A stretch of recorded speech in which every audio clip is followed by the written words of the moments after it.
Hello everyone, this is Mario's Lawyer, and today I'm here to tell you about something very interesting that just happened. After nearly a year of rumors and so-called leaks, Nintendo has finally announced a smaller version of its famous Nintendo Switch console. Called the Nintendo Switch Lite, this new model lacks some features from the original in exchange for a $100 price drop from the original console's $300.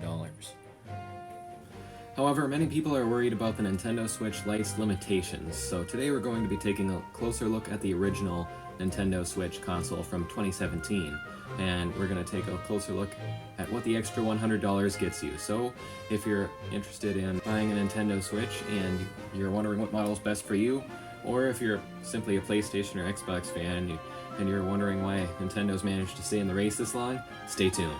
And ladies and gentlemen, let's begin.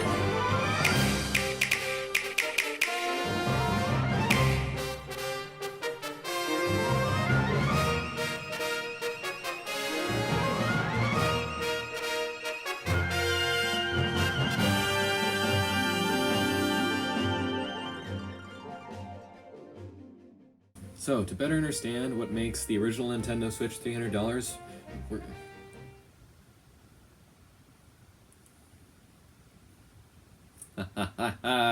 Every time. Every single time this happens. And you know, I thought I didn't need extra Joy-Cons, but here we are. Anyways, to get a better look at the Nintendo Switch and what makes it $300, we're first going to have to take a look at what it comes with right out of the box. Alright, before we start with the unboxing, can we at least take a moment to just admire the wonderful box art? It just makes so much sense that this is the first thing you see when you buy yourself a Switch.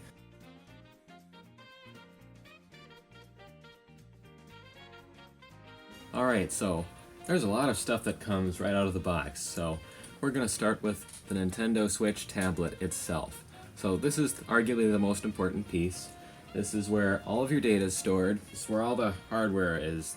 For those of you who don't know, the Switch is cartridge-based, so there is a slot for the game cards in the top right corner. So on the left and the right are the Joy-Con rails where you attach your Joy-Con controllers. Now it does feature a touchscreen, but the touchscreen is rarely utilized, so yes, you can use it to maybe browse your news feed or something, or watch a YouTube video, but other than that, you shouldn't expect to get past the home menu without using your Joy-Cons. And now let's take a look at the back.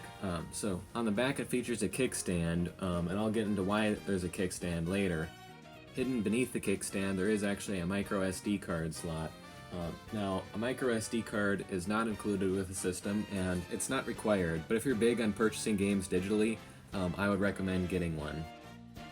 So secondly, we have the two Joy-Con controllers that come with your Nintendo Switch. We'll get into those more later. I will say that they're both different, however. If you don't like using the Joy-Cons separately and you think they're too gimmicky, there is the option to slide them into a controller grip, which is basically just called the Joy-Con grip. You know, if you want a more classic game controller with the grip and everything. And then next, if you do want to use your Joy-Cons loose and you're worried about losing them, you can always put on a Joy-Con wrist strap, and there are shoulder buttons on the rails of the Joy-Con, and they're a little bit weak on their own, so if you want to strengthen them a bit, it makes the buttons easier to press.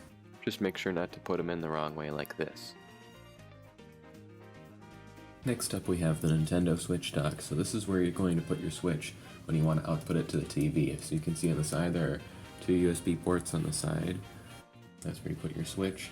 And then there's a back door on the back of it for the necessary HDMI cable to output your Switch, and the necessary AC power adapter, and then another USB port. And statistically, I've heard this is the first time that Nintendo showed cable management with their home consoles, so that's always a plus. So the last couple things out of the box are just what I've been talking about. The necessary HDMI cable for outputting your Switch to the TV, and then there's the AC adapter. Alright, quick note about the AC adapter.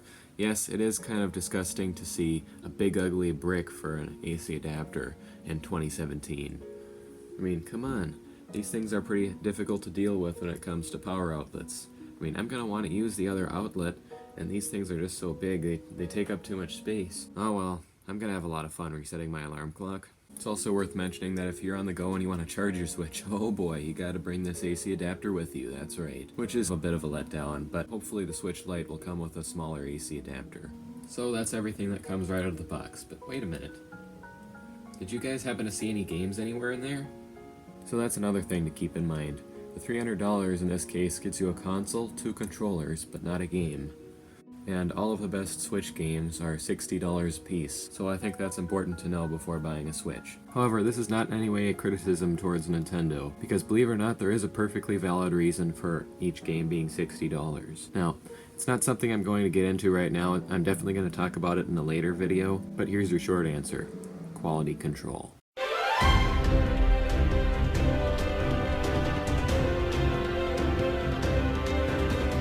Over the years, Nintendo has brought innovative technology to the gaming market, and so many of these innovations became standard on all 3 major platforms these days: Nintendo, PlayStation, and Xbox. And every time Nintendo releases a new console, they're always striving to try something new, and the Joy-Cons are no exception. Let's take a closer look at the buttons first. So real quick, there are 2 different ways you can use your Joy-Cons. Number 1 is you can hold one of them horizontally and give the other one to a friend maybe, and then you can play 2 players right out of the box. Now as you can see, if you move them like this, they're essentially the same controller. You've each got an analog stick and you've got your 4 buttons. So essentially, I like to compare this control style to a SNES controller, a Super Nintendo controller. It's basically a Super Nintendo controller with an analog stick.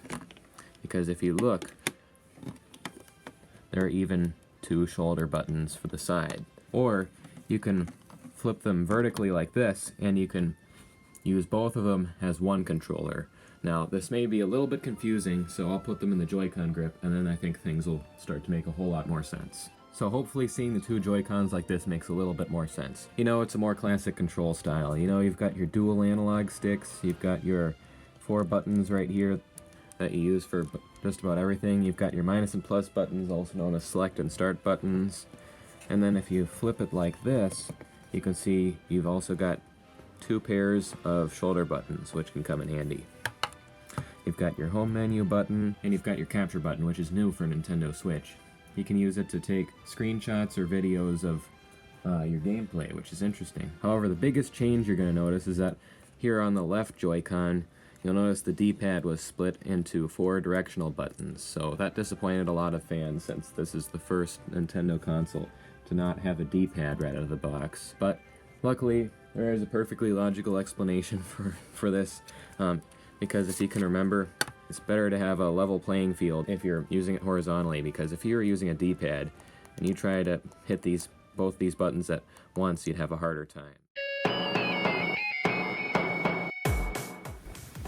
So that's everything the Joy-Cons have to offer on the outside, but really when it comes to the Joy-Cons, it's on the inside that really matters, because these Joy-Cons pack a lot of secrets on the inside. And one of them is that they're packed full with motion controls. So let me just get this out of the way real quick. When I'm using both Joy-Cons as one controller, you know, like this, the easiest thing I can compare the 2 Joy-Cons to is the Wii Remote and Nunchuck from Nintendo's Wii system. So with the Joy-Cons, it's kind of similar, except the motion controls are very much improved. Specifically, the 2 Joy-Cons have a gyroscope and an accelerometer. Now both of these tools work together to detect not only which direction you tilt the Joy-Cons, but also how hard you move them. For example, pretend like you're throwing the ball not so hard to get into the lower hole, or pretend like you're throwing the ball hard so you get into the higher hole. Now here's another nice little detail about the Joy-Cons. It's called HD Rumble. Many people think that that's kind of a stupid name, but I think there's no better name for it. It's rumble, but you can adjust the strength of it is adjustable, so if you really slam into something hard in a racing game maybe, you'll feel it full blast, or if you just land a jump, just a little bit. Alright, so another hidden feature on the Joy-Cons is on the right analog stick there is an Amiibo NFC touchpoint. So if you don't know what Amiibo are, they're little figurines of famous Nintendo characters that you can tap on an NFC touchpoint in a certain Nintendo game and you can get puny rewards or something like that. So, for example, say you're in Breath of the Wild, you're riding on the Lord of the Mountain, and you think that's not good enough. So you get off, you tap your Wolf Link amiibo, and then this Wolf Link guy shows up on screen, he helps you, the wolf. Now one last thing, the right Joy-Con actually sports an infrared camera on the bottom of it.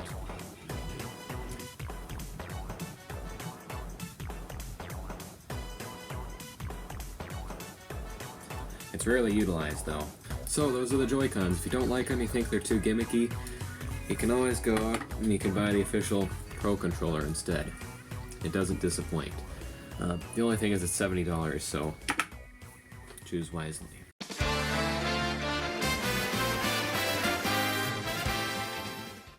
Lastly, there are 3 modes, if you will, for playing on the original Nintendo Switch. Now, this is the biggest part of what makes the Nintendo Switch the Nintendo Switch, and that's also the biggest difference between the original Switch and the Switch Lite. So, first of all, you've got TV mode. You know, you dock your Switch, take the Joy-Cons out, you put them in the grip, use the Pro Controller, whatever, and then you can play on your TV. And then, you know, say you're in the middle of the game and then you gotta go somewhere. Take your Joy-Cons, you slip them back onto the Switch, take it out of the dock, and you've got handheld mode. You can take it anywhere you want, play like this. And then lastly, there's tabletop mode, which is what the kickstand is for. So you take the kickstand, say you're meeting up with somebody, they want to play something with you. You set the Switch down, offer them a choice between blue or red. You take one, they take one. And you're playing like this. Alright, so that's the Nintendo Switch for you. I apologize for how long this video ended up being. I wanted to make sure I told you everything you needed to know about the Switch. And I say everything, I mean everything. So I'm sorry, that's kind of difficult to do in a short time span. So thank you for sticking around. I will make another video as soon as I can about the Switch Lite and what makes it different from the original Switch. Thank you so much for watching. If you don't want to miss it, hit subscribe, hit the bell. And then if you're watching this after it's already up, I'll try and get it posted right here for you to click on. And that, thank you so much. Mario's Lawyer signing off. Catch you next time. In the meantime, though, I'm going to try and find a game that uses HD Rumble the right way.